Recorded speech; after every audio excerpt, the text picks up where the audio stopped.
Hello my dear students, आज करने वाले हैं बच्चों हम क्लास 9 की हमारी हिंदी की वर्कशीट नंबर है बच्चों 73। आज हमारी डेट है बच्चों 20। विद्यार्थी के नाम में आपका नाम आएगा और कक्षा अध्यापक के नाम में आपकी टीचर का। ठीक है बच्चों, तो बच्चों स्टार्ट करते हैं। आज का हमारा टॉपिक है बच्चों रीढ़ की हड्डी। ठीक है बच्चों, एकांकी के माध्यम से लेखक ने समाज में व्याप्त स्त्रियों के प्रति रूढ़िवादी मानसिकता पर प्रवाह करते हुए स्त्रियों को प्राप्त होने वाली शिक्षा के माध्यम से उसमें बढ़ते हुए आत्मविश्वास तथा साहस को दर्शाया है।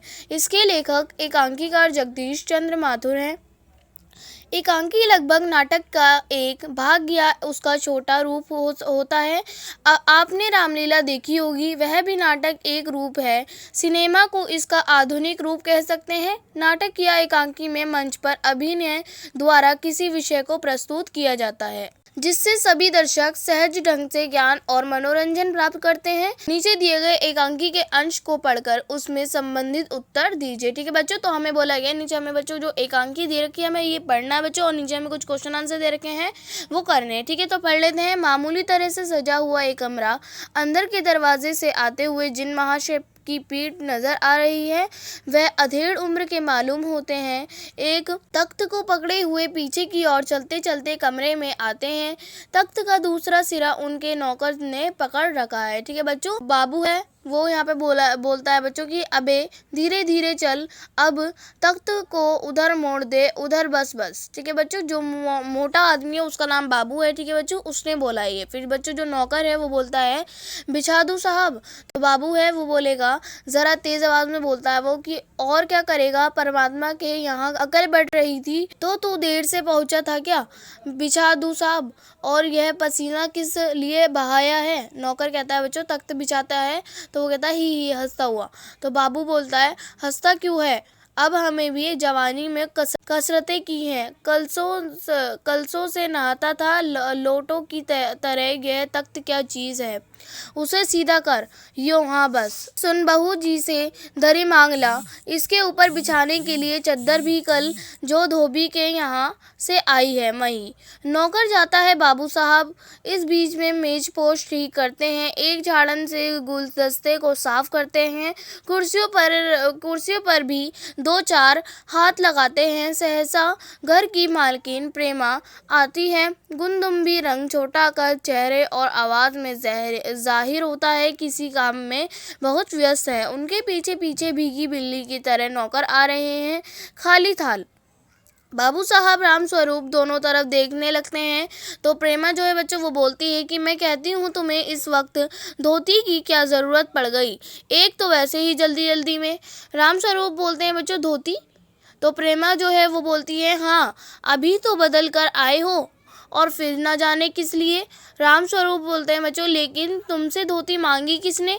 प्रेमा बोलती है यही तो कह रहा था रतन। ठीक है, यही तो कह रहा था रतन। ठीक है बच्चों, ये जो थी हमने एकांकी जो है बच्चों पढ़ ली है। ठीक है, अब नीचे बच्चों हमें कुछ क्वेश्चन आंसर दे रखे हैं तो कर लेते हैं बच्चों। ठीक है, हमारा फर्स्ट क्वेश्चन है कि प्रसूत गंध हिंदी की कौन सी विधा में लिखा गया है। सही विकल्प के सामने निशान लगाइए। ठीक है बच्चों, तो हमारे ऑप्शन बच्चों हमारा का कहानी, खा कविता, गा एकांकी, घा नाटक। तो बच्चों ये क्या है जो हमने अभी प्रसूत हिंदी में जो कौन सी विधा पर लिखी गई है बच्चों, एकांकी। ठीक है, तो हमारा गा जो है बच्चों करेक्ट रहेगा। ठीक है, तो बच्चों अब नीचे हमें कुछ क्वेश्चन आंसर दे रखे हैं, इसी तरीके से कर लेते हैं। चलिए ठीक है, तो हमारा सेकंड क्वेश्चन है कि एकांकी को किसने लिखा है, तो आप इसका आंसर लिखेंगे इस एकांकी के लेखक जगदीश चंद्र माथुर हैं। ठीक है बच्चों, फिर हमारा थर्ड क्वेश्चन है कि यह है एकांकी किस विषय पर लिखा गया है, तो आप इसका आंसर लिखेंगे प्रस्तुत एकांकी रीढ़ की हड्डी एक सामाजिक व्यंग्य है जो समाज में व्याप्त स्त्रियों के प्रति रूढ़िवादी मानसिकता और स्त्रियों की शिक्षा पर लिखा गया है। ठीक है बच्चों, फिर हमारा फोर्थ क्वेश्चन है कि इसके विभिन्न